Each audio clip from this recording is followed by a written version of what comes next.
Dear friends, ఈరోజు మనం third BA fifth సెమిస్టర్కి సంబంధించి ఒక పేపరు ఇండియన్ అండ్ ఆంధ్రప్రదేశ్ ఎకానమీలో మొదటి మాడ్యూల్లో ఉన్నటువంటి లెసన్ గురించి ఈరోజు మనం పరిశీలన చేద్దాం. ఫస్ట్ మాడ్యూల్లో మనకి ఉన్నటువంటి కంటెంట్ ఏంటంటే అగ్రికల్చరల్ ఎకనామిక్స్ గురించి ఫస్ట్ లెసన్ అంతా కూడా. దానికి సంబంధించిన ముఖ్య అంశాలు ఈరోజు మనం పరిశీలన చేద్దాం. అసలు ఇండియన్ అగ్రికల్చర్ గురించి తెలుసుకుందాం. ఫస్ట్ మనం అసలు అగ్రికల్చర్ అంటే ఏంటి? వ్యవసాయం అనేది అది రెండు లాటిన్ పదాల నుంచి పుట్టింది. లాటిన్ టర్మ్స్, ఒకటి ఏగర్, రెండోది కల్చరా. ఏగర్ అంటే soil, referring to the soil అని. కల్చర్ అంటే కల్టివేషన్ అని. మనం కూడా అగ్రికల్చర్ని కల్టివేషన్ అంటాం కదా, సేద్యం చేయడం, సేద్యం. ఇలాంటి రెండు పదాల నుంచి పుట్టిందే అగ్రికల్చర్.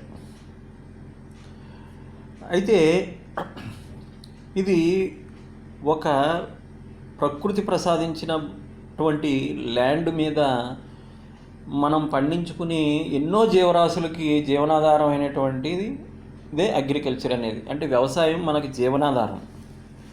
అంటే మిగతా ఇండస్ట్రీస్ కానీ లేకపోతే ఇంకో డెవలప్మెంట్స్ ఇవన్నీ కూడా తర్వాత. మొదటగా మనిషికి కావాల్సింది ఏంటి? రోటీ, కపడా ఆర్ మకాన్, అంటే తిండి, రోటీ. ఆ తిండి అనేది ఎక్కడి నుంచి వస్తుంది మనకి? తర్వాత బట్టలు, వస్త్రాలు, తర్వాత బిల్డింగ్లు, ఈ డెవలప్మెంట్ ఇదంతా. కాబట్టి మనిషికి కావాల్సిన ప్రాథమిక అవసరాలలో మొదటిదైనటువంటి రోటీ, అంటే మనకు కావాల్సినటువంటి ఆహార పదార్థాలన్నీ కూడా ఈ అగ్రికల్చర్ అనే ఒక గొప్ప కార్యక్రమం ద్వారా మనకు అందుతుంది. అందుకే అది మనకి దేవతతో సమానం. అలాగే ఎంతోమందికి ఇది ఉద్యోగ అవకాశాలు కూడా కల్పిస్తుంది. ఇవన్నీ మనం అగ్రికల్చర్ యొక్క ప్రాముఖ్యతలో చూద్దాం. అయితే అగ్రికల్చర్ అంటే చాలామంది ఏమనుకుంటారంటే ఏదో పంట భూమిలో మనం పంటలు పండించడం లేదా కూరగాయలు పండించడం అనుకుంటారు. అదొకటే కాదండి. అగ్రికల్చర్ అంటే మనం మత్స్యశాఖ అంటే మన చేపలు పట్టడం, చెరువులు, సముద్రంలో ఉండే చేపల గురించి కానీ, అలాగే మన పాడి పరిశ్రమ గురించి కానీ, కోళ్ళ పరిశ్రమ గురించి కానీ, లేకపోతే ఇంకా అడవుల గురించి కానీ, అడవుల్లో ఉన్న అటవీ సంపద గురించి, వీటన్నిటి గురించి మనం పరిశీలన చేయడం కూడా అది వ్యవసాయ అర్థశాస్త్రం వ్యవసాయం కిందకే వస్తుంది. ఇప్పుడు అగ్రికల్చర్ గురించి మనం కొంచెం ఆ లెటర్స్ని ఎక్స్పాండ్ చేసి చూసినట్టయితే ఎంత మంచి అర్థం వస్తుందో ఒకసారి చూడండి. ఏ అంటే యాక్టివిటీస్ ఆన్ ది, జీ అంటే గ్రౌండ్ ఫర్, ఆర్ అంటే రైజింగ్, ఐ అంటే ఇంటెండెడ్, సి అంటే క్రాప్స్ ఫర్, యు అంటే అప్లిఫ్టింగ్, ఎల్ అంటే లైవ్లీహుడ్, టీ అంటే త్రూ ద, యు అంటే యూజ్ ఆఫ్, ఆర్ అంటే రీఛార్జబుల్, ఈ అంటే ఎనర్జీస్. ఎంత బాగుందో చూడండి అర్థం. Activities on the ground for rising intended crops for uplifting livelihood through the use of rechargeable energies. అది అగ్రికల్చర్కి మనం చెప్పుకునేటటువంటి పూర్తి abbreviation. Importance of agriculture in India. ఇందులో మనం చూసినట్టయితే agriculture is a production plant where the free gifts of nature such a land, water, air, soil, energy are used as inputs and then converted into a single primary unit, that is crop plants and their yield, which are indispensable for human beings. చూడండి ఎంత మంచి అర్థం. దేవుడు ప్రసాదించినటువంటి ఈ ల్యాండ్లో మనం సాయిల్ని ఉపయోగించుకుని, దాంట్లో ఉన్నటువంటి శక్తిని మనం ఉపయోగించుకుని క్రాప్స్ వేసి దాని నుంచి వచ్చిన దాని ద్వారా మొత్తం మానవాళ్ళందరికీ జీవనాధారంగా దీన్ని పెట్టుకోవడం అనేది జరుగుతుంది. దీని యొక్క ఇంపార్టెన్స్ మనం చూసినట్టయితే మొదటిది ప్రొవైడ్స్ ఎంప్లాయ్మెంట్. అంటే ముఖ్యంగా మనలాంటి వ్యవసాయ దేశాల్లో ఎక్కువ శాతం మంది దీంట్లోనే ఉద్యోగ అవకాశాలు పొందుతున్నారు. ఉదాహరణకి మొన్నటి వరకు 75% మంది వ్యవసాయ రంగం మీదే ఆధారపడేవారు. కొత్తగా వచ్చిన లెక్కల ప్రకారం 60% మంది వ్యవసాయ రంగం మీదే ఇంకా స్టిల్ ఇప్పటికీ భారతదేశంలో ఆధారపడ్డారు. ఓన్లీ 40% ఇతర రంగాలు, సేవల రంగంలో కానీ పారిశ్రామిక రంగంలోనే ఉన్నారు. అంటే స్టిల్ ఇప్పటికీ కూడా ఉద్యోగ అవకాశాలు కల్పిస్తున్నటువంటిది మన దేశంలో దట్ ఈజ్ అగ్రికల్చర్, అంటే వ్యవసాయ రంగం. Next, significant contribution of countries exports. దేశం నుంచి మన ముఖ్యంగా భారతదేశం నుంచి మనం ఎక్స్పోర్ట్ చేసే వస్తువుల్లో ఎక్కువ శాతం వ్యవసాయక వస్తువులే ఉండడం గమనించాల్సిన అంశం. ఉదాహరణకి మీ అందరికీ తెలిసిందే, ఇంటర్మీడియట్లో కూడా చదివారు మీరు. ఏంటి అంటే మనకి సంబంధించినంతవరకు తేయాకు ప్రపంచంలోనే మనం నెంబర్ 1 స్థానంలో ఉండడం. తేయాకు అంటే టీని ఉత్పత్తి చేయడంలో, అలాగే సుగంధ ద్రవ్యాల విషయంలో, అలాగే ఇంకా చాలా జౌళి, ఇలాగా చాలా రకాల మనం వ్యవసాయక ఉత్పత్తులే. పారిశ్రామిక ఉత్పత్తులు మనం ఎందులోనూ ఫస్ట్ ప్లేస్లో లేం. కానీ వ్యవసాయక ఉత్పత్తులు అంటే ల్యాండ్ ద్వారా మనం పండించినటువంటి పంటలు ఏవైతే ఉన్నాయో అవి కమర్షియల్ క్రాప్స్ అవనివ్వండి, లేదంటే మామూలుగా మనం తీసుకునేటటువంటి జీవనాధారమైన పంటలు అవనివ్వండి, ఏదైనప్పటికీ కూడా చాలా వరకు మనం ఎక్స్పోర్ట్ చేసుకుని విదేశీ మార్గద్రవ్యాన్ని సంపాదించుకుంటున్నాం. అలాగే an important source of resource mobilization, అంటే ఇతరత్ర రిసోర్సెస్ మొబిలైజ్ చేసుకోవడానికి కూడా ఈ అగ్రికల్చర్ అనేది ఎంతో ఉపయోగపడుతుంది. Better agriculture better is the food security of the country. ఎక్కడైతే బెటర్ అగ్రికల్చర్ ఉంటుందో అక్కడ ఫుడ్ సెక్యూరిటీ కూడా ఎక్కువగా ఉంటుంది. మన దేశం అన్నపూర్ణ అంటారు భారతదేశాన్ని, అందులో ఆంధ్రప్రదేశ్ లాంటి రాష్ట్రాలు. అంటే ఇక్కడ చాలా గొప్ప విషయం ఏంటంటే సారవంతమైన భూములు ఎన్నో ఉన్నాయి ఇక్కడ మనకి, ఇంకా ఉపయోగించుకొని కొన్ని ఉన్నప్పటికీ ఇక్కడ సారవంతమైన భూముల్లో పండిన పంట వలన ఫుడ్ సెక్యూరిటీ, అంటే పేదరికంతో ఇంకా ఆకలితో అలమటించే జనం ఉన్నారు, కాదంటలేదు. కానీ మనకన్నా దారుణమైన పరిస్థితుల్లో దక్షిణాఫ్రికా లాంటి జింబాబ్వే, దక్షిణాఫ్రికాలో ఉన్నటువంటి కొన్ని కంట్రీస్ చాలా ఆకలి చావులతో, అక్కడ ఇథియోపియా, సోమాలియా ఇలాంటి దేశాలన్నీ కూడా చాలా ఆకలి క్షామంతో ఉన్నాయి. కానీ మన దేశంలో ఎంతో కొంత ఆహారం దొరుకుతుందంటే అది మన యొక్క వ్యవసాయ రంగం యొక్క గొప్పతనం. నెక్స్ట్, ఇంపార్టెంట్ అలైడ్ సెక్టార్స్, అంటే మనం ఏదైతే ఇతర రంగాలు ఉన్నాయో ఇండస్ట్రీస్ రంగానికి కానీ ఇతరత్ర రంగాలకు కానీ మన అగ్రికల్చర్ రంగం నుంచే కావాల్సినటువంటి రిసోర్సెస్ అన్నీ కూడా అందడం జరుగుతుంది. Next, factors determining agricultural productivity అనేది మనం చూసినట్టయితే మొట్టమొదటి pressure of population and agriculture.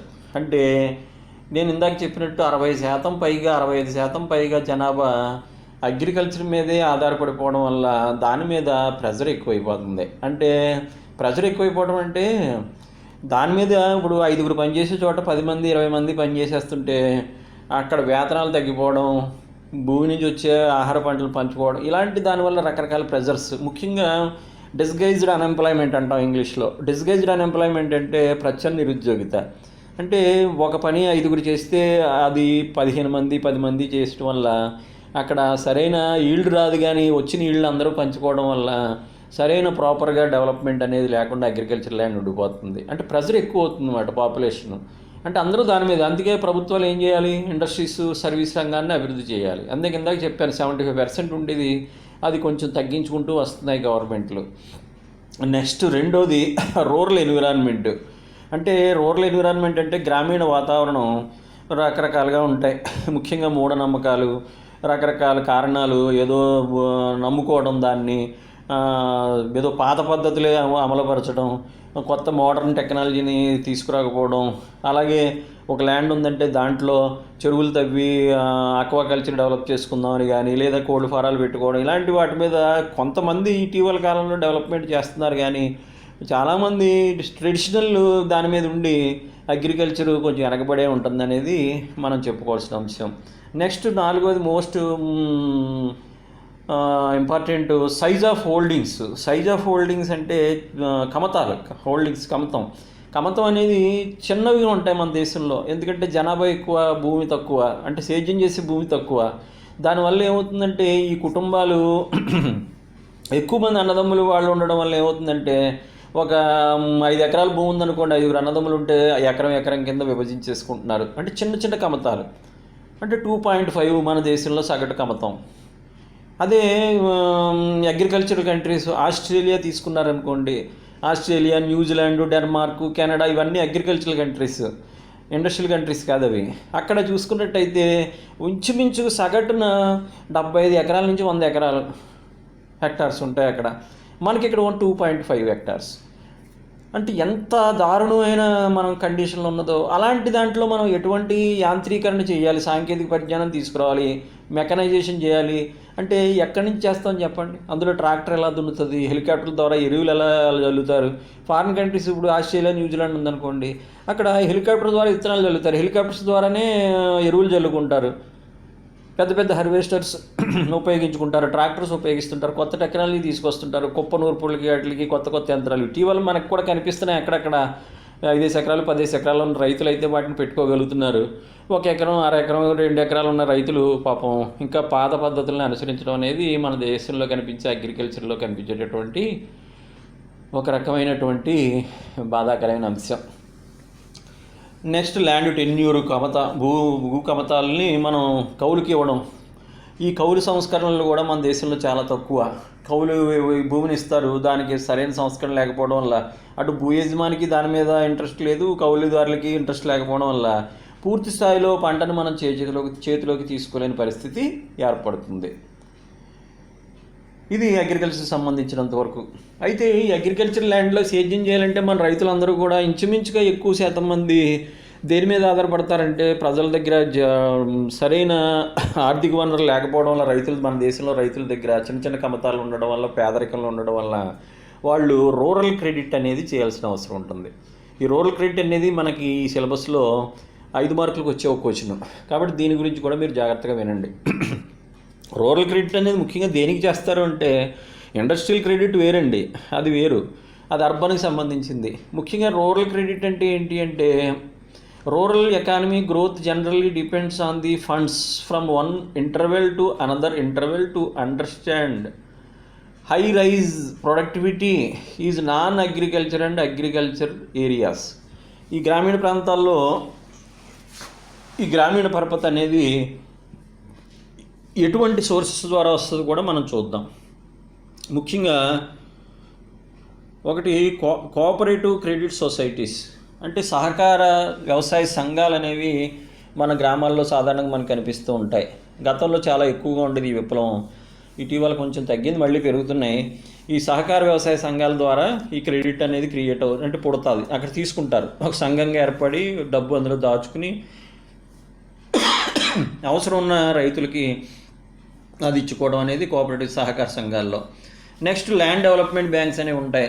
ఉదాహరణకి స్టేట్ బ్యాంకు, ఆంధ్ర బ్యాంక్, ఇది ఇప్పుడు ఆంధ్ర బ్యాంక్ లేదనుకోండి, ఇలాంటి బ్యాంక్స్లో, స్టేట్ బ్యాంక్ ఇలాంటి బ్యాంకుల్లో ప్రత్యేకంగా అగ్రికల్చర్ డెవలప్మెంట్ బ్యాంక్స్ అని ఉంటాయి.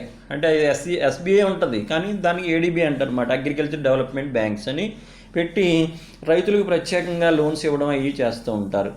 Next, commercial banks. ఈ ఎస్బీఐలో కూడా మనం రైతులు బంగారం తాకట్టు పెట్టి, పొలాలు తాకట్టు పెట్టి ఇలాంటి లోన్స్ అవి తీసుకోవడం మనం చూస్తూ ఉంటాం. అదేవిధంగా ప్రభుత్వం ఇటీవల రైతు మీద ఎక్కువ కాన్సన్ట్రేషన్ చేసి, సెంట్రల్ గవర్నమెంట్ తర్వాత స్టేట్ గవర్నమెంట్స్ కూడా రైతులకి రకరకాల రూపాల్లో లోన్స్ ఇచ్చి ప్రభుత్వాలు మనం ఏం చేస్తున్నాయంటే రుణమాఫీలు కూడా చేసి రైతులను ఆదుకోవడానికి ప్రయత్నాలు చేయడం మనం గమనించాల్సిన అంశం. ఇక నెక్స్ట్ ఏంటంటే రీజనల్ రూరల్ బ్యాంక్స్, అంటే గ్రామీణ బ్యాంకులు. అంటే చిన్న చిన్న గోదావరి గ్రామీణ బ్యాంక్ అని, ఇలాంటి కృష్ణా ఇలా బ్యాంక్స్ అని, ఇలాగా మనకి రీజనల్గా చిన్న చిన్న బ్యాంకులు గవర్నమెంట్ ఫార్మేషన్ చేయొచ్చు, ప్రైవేట్ బ్యాంక్స్, రూరల్ బ్యాంక్స్ ఏర్పాటు చేయడం జరుగుతుంది. అలాగే ఇందాక నేను చెప్పినట్టుగా గవర్నమెంట్ కూడా రకరకాల స్కీమ్స్ పెట్టి రైతులకి రుణాలు ఇచ్చి, అంటే తక్కువ వడ్డీకి, పావలా వడ్డీ అని, లేదంటే ఒక్కొక్కసారి రుణం కూడా అసలు తక్కువ పెట్టి, అసలు ఇస్తే చాలని పెట్టి, ఒక్కొక్కసారి అయితే రైతులకి సరైన వాతావరణం పరిస్థితులు ఇవి లేనప్పుడు గవర్నమెంట్ ఆ రుణాలు మాఫీ చేయడం కూడా మనం చూస్తున్నాం. ఇది రూరల్ క్రెడిట్కి సంబంధించింది. ఇక మరొకటి మనకి అగ్రికల్చర్ చాప్టర్లో మనం చూసేది మరొక టాపిక్ ఏంటంటే, ఇది మోస్ట్ ఇంపార్టెంట్, ఇది మైక్రో ఫైనాన్స్. ఈ మైక్రో ఫైనాన్స్ని మైక్రో క్రెడిట్ అని కూడా పిలుస్తారన్నమాట. ఇది a type of bank service provided to unemployed or low income individual or groups who otherwise would have no other access to financial services. అంటే ఎక్కడైతే government నుంచి కానీ బ్యాంక్స్ నుంచి కానీ ఇలాంటివి లేనప్పుడు అన్ఎంప్లాయ్మెంట్ యూత్కి చిన్న చిన్న వ్యాపారాలు పెట్టుకోవడానికి వాటికి కోసం కొంతమంది బయట వ్యక్తులు ఇలాంటి వాళ్ళు చేసేదాన్ని మైక్రో ఫైనాన్స్ అంటారు. అలాగే micro finance is a banking service provided to unemployed or low income individuals. అంటే చిన్న చిన్న తక్కువ ఆదాయం ఉన్న వాళ్ళకి, అంటే ఇప్పుడు తోపుడు బళ్ళు, కూరగాయల వ్యాపారం చేసుకునే వాళ్ళు, లేకపోతే ఫ్లవర్స్ అమ్ముకునే వాళ్ళు, చిన్న చిన్న రోడ్డు మీద పాపం ప్లాట్ఫామ్ మీద వ్యాపారం చేసుకుని ఇలాంటి వాళ్ళకి తీసుకునే దాన్ని మైక్రో ఫైనాన్స్ అంటాం. Micro finance allows people to take on reasonable small business loan. అంటే సేఫ్టీ, అంటే షూరిటీలు అవి ఏమీ లేకుండానే, అంటే కొంచెం వడ్డీ రేట్ ఎక్కువ ఉన్నా, ఎటువంటి అవకాశం ఉన్నా స్మాల్ బిజినెస్ చిన్న చెప్పాను కదండి, తోపుడు వాళ్ళు, బజ్జీలు వేసుకునే వాళ్ళు, జ్యూస్ షాపులు పెట్టుకునే వాళ్ళు, ఇలాంటి షాప్స్ కూరగాయల వ్యాపారం చేసుకుని ఇలాంటి వాళ్ళకి ఇచ్చేదాన్ని మైక్రో ఫైనాన్స్ అంటారు. The majority of micro financing operations occur and developing nations such a Uganda, Indonesia, Serbia and Honduras. అంటే ఇలాంటి దేశాలు, అంటే అభివృద్ధి, అంటే డెవలపింగ్ కంట్రీస్, అంటే అభివృద్ధి చెందుతున్న దేశాలు కొన్నిటువంటి, అంటే బాగా బ్యాక్వర్డ్ కంట్రీస్, ఉగాండా ఇలాంటి దేశాల్లో అక్కడ బ్యాంకింగ్ సెక్టర్ కన్నా ఈ మైక్రో ఫైనాన్స్ సిస్టమే ఎక్కువగా ఉంది. ఒక రకంగా చెప్పాలంటే మన దేశంలో కూడా మైక్రో ఫైనాన్స్ మనం బంగ్లాదేశ్ నుంచి, ఉగాండా నుంచి కూడా మనం అడాప్ట్ చేసుకోవడం, ఇండోనేషియా నుంచి అడాప్ట్ చేసుకోవడం జరిగింది. Next, like conventional lenders, micro financiers change interest on loans and institute specific repayment plans. అంటే ఈ మైక్రో ఫైనాన్స్ చేసేవాళ్ళు ప్లాన్లు అందరూ గవర్నమెంట్లో ఒకే ఇంట్రెస్ట్ రేట్లు అని అలాగ ఉండవు, రకరకాల ఇంట్రెస్ట్ రేట్లు అవి ఉంటాయి. The world bank estimate that more than 500 million people have benefited from micro finance. ఇటీవల మన వరల్డ్ బ్యాంకు ఒక రకమైన సర్వే చేస్తే 500 million మంది ఈ మైక్రో ఫైనాన్స్ తీసుకునే వాళ్ళు ఉన్నారని తెలుస్తుంది మనకి. నెక్స్ట్, మరో మేజర్ కాన్సెప్ట్ ఈ అగ్రికల్చర్ ఎకనామిక్స్లో మనకి agricultural price policy. Agricultural price policy అంటే వ్యవసాయ ధరల విధానం అంటామాట తెలుగులో.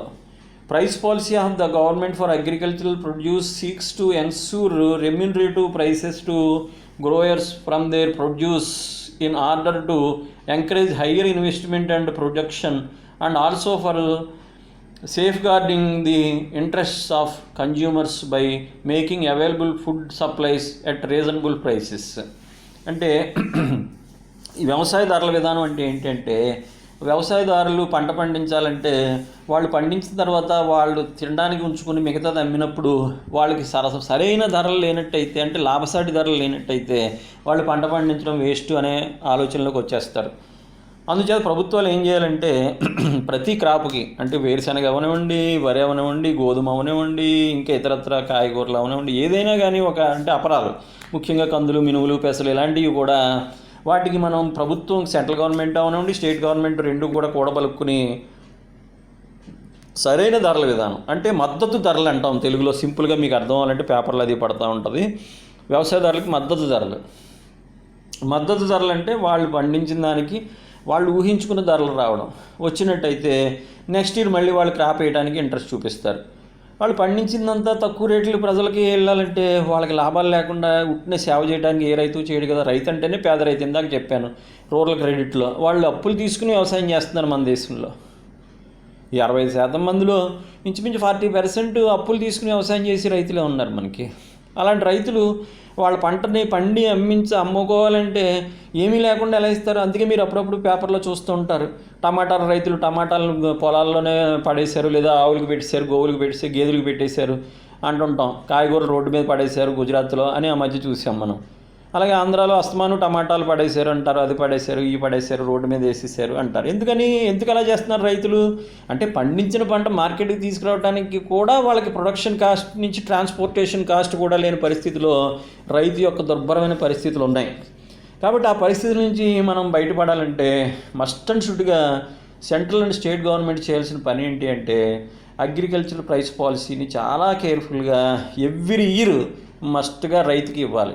మిగతా హాస్పిటల్ అన్నీ వదిలేండి, రైతుని మన దేశానికి వెన్నుముక అని పొగడ్డం కాదండి, రైతుని వెన్నుముక విరిచేసేలా కార్యక్రమాలు చేయకూడదు. రైతుని నిలబెట్టేలాగా మనం ఆలోచించాలంటే మస్ట్ అండ్ షుడ్గా నాకు తెలిసినంత వరకు రూరల్ క్రెడిట్ అనేది ముఖ్యంగా రైతుకు కావాల్సిన రుణ సదుపాయం. ఇటీవల ప్రభుత్వాలు దాని మీద ఎక్కువగానే కాన్సన్ట్రేట్ చేస్తున్నాయి అదృష్టవశాత్తు. ఇక రెండోది మనం మస్ట్ అండ్ షుడ్గా చేయాల్సిన ప్రభుత్వాలు ఏంటి అంటే అగ్రికల్చర్ ప్రైస్ పాలసీ, అంటే ధరల విధానాన్ని చాలా జాగ్రత్తగా. రైతు పంట పండించడానికి ఒక ఎకరం పంట పండించి టమాటాలు పండించాడు అనుకోండి, దాని మీద ఒక 30,000 వాడు పెట్టుబడి పెడతాడు, ఎరువులని విత్తనాలని కష్టపడడం అని ఇవన్నీ. 30,000 పెట్టినప్పుడు కనీసం వాడికి ఒక 50,000 అమ్ముకున్నప్పుడు రానట్టయితే 20,000, కనీసం 40,000, ఓ 10,000 అయినా వాడు సంవత్సరం ఒక 6 నెలల తర్వాత ఈల్డ్ చూడకపోతే, ఏదో కూలి పనికి వెళ్తేనే 500 రూపాయలు లేదంటే పెద్ద పెద్ద జీతాలు ఉన్నప్పుడు రైతుకి కనీసం 6 నెలలు కష్టపడితే ఒక 10,000 రూపాయలు కూడా ఎకరంగా మిగలకపోతే ఆ రైతు ఎందుకు పంట పండించాలి చెప్పండి? సాధారణంగా మనందరం ఆలోచించండి. అది మన దేశంలో రైతు దుస్థితి. కాబట్టి మస్ట్ అండ్ షుడ్గా మనకి ప్రైస్ పాలసీ అంటే ధరలు, మద్దతు ధరలు అనేది మస్ట్ అండ్ షుడ్గా మన ప్రభుత్వాలు పెట్టాలి. ఇందులో మనం పాయింట్లు చూసుకున్నట్టయితే, to ensure relation between prices of food grains and agricultural goods, ఆహార పదార్థాలు agriculture goods. To watch interest of producers and consumers, అంటే ప్రజలకి, రైతులకి, అంటే రైతులు అంటే రైతు ఉత్పత్తిదారు, వ్యవసాయ ఉత్పత్తిదారు, వీళ్ళకి ఏ పంట పండిస్తే ఇంట్రెస్ట్ ఉంటుందనే దాని మీద చూసి దానికి వాటి విత్తనాలు సప్లై చేయటం కానీ లేదంటే మద్దతు ధరలు ప్రకటించడం కానీ చేయాలి. Relations between prices of crops, to control seasonal fluctuations, integrate the price, stabilize the general price, increase in production.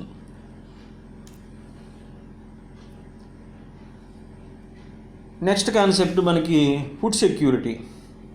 ఈ ఫుడ్ సెక్యూరిటీ అనేది ఇది ఒక వేరే కాన్సెప్ట్. అంటే ఇది కూడా దీనికి సంబంధించిందే, అగ్రికల్చర్ నుంచి వచ్చేదే.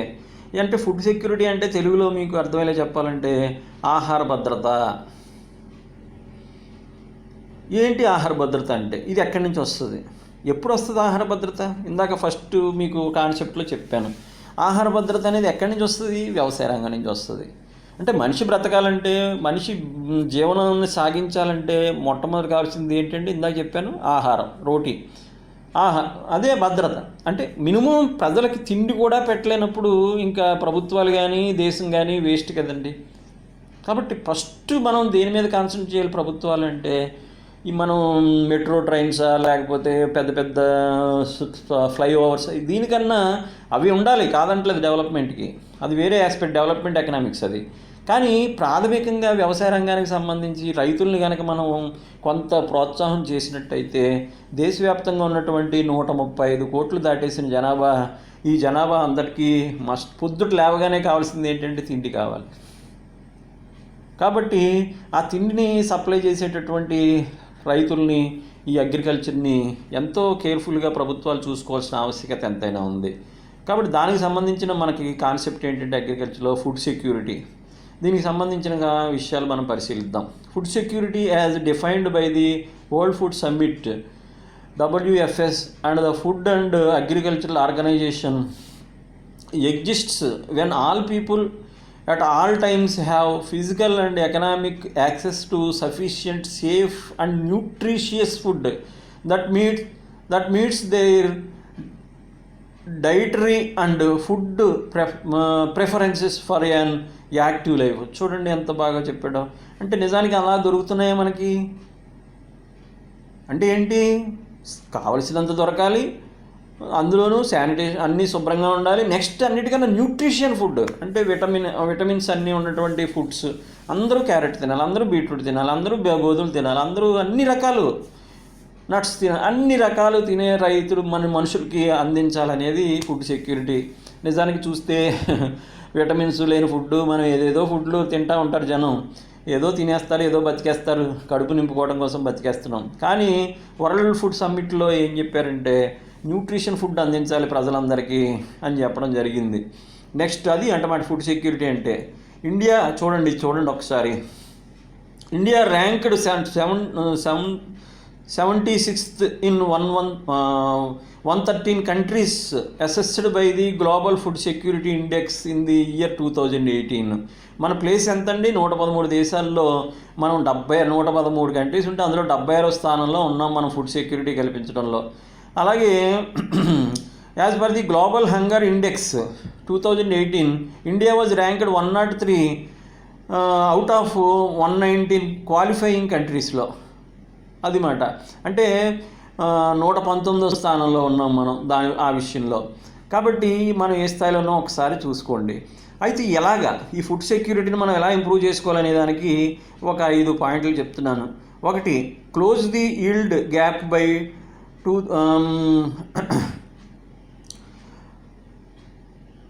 2,50,120 million hectares of natural habitats will be converted to farming in developing countries, the World Wildlife Fund estimates. అంటే నిజంగా ఫుడ్ సెక్యూరిటీ జరగాలంటే మనం ఇంత ల్యాండ్ని కనుక మనం సాగులోకి తీసుకొచ్చినట్టయితే, అంటే 2,50,120 మిలియన్ హెక్టార్ల భూమిని మనం సాగులోకి తీసుకొస్తే ఫుడ్ సెక్యూరిటీ అనేది జరగచ్చు. 2, యూజ్ ఫెర్టిలైజర్ మోర్ ఎఫిషియెంట్లీ. ఈ ఎరువులు వీటిని కూడా మనం ఎక్కువ పంట వచ్చేలాగా సరైన ఎరువులు, మంచి ఎరువులను ఉపయోగించి పంట పెంచుకోవాల్సిన అవసరం ఉంటుంది. నెక్స్ట్, రైజ్ లో వాటర్ ప్రొడక్టివిటీ. ఎక్కడైతే నీటిపారుదల సౌకర్యాలు తక్కువగా ఉన్నాయో అక్కడ మనం పెంచుకోవాలి. ఇటీవల మీరు చూశారు తెలంగాణలో అసలు అక్కడికి వాటరే వెళ్ళదు, గోదావరి వాటర్. అలాంటిది పంపింగ్ పెట్టుకుని వాళ్ళు రకరకాల పథకాల ద్వారా ఆ గవర్నమెంట్ వాటర్ తీసుకొచ్చి, తెలంగాణ అంటే ఎండిపోయి ఎప్పుడు క్షామంతో ఉండేదా, ఈ రోజున బ్రహ్మాండమైన పంటలు పండించుకుంటూ వాళ్ళు చేస్తున్నారంటే ఏంటిమాట? రైజ్ లో వాటర్ ప్రొడక్టివిటీ.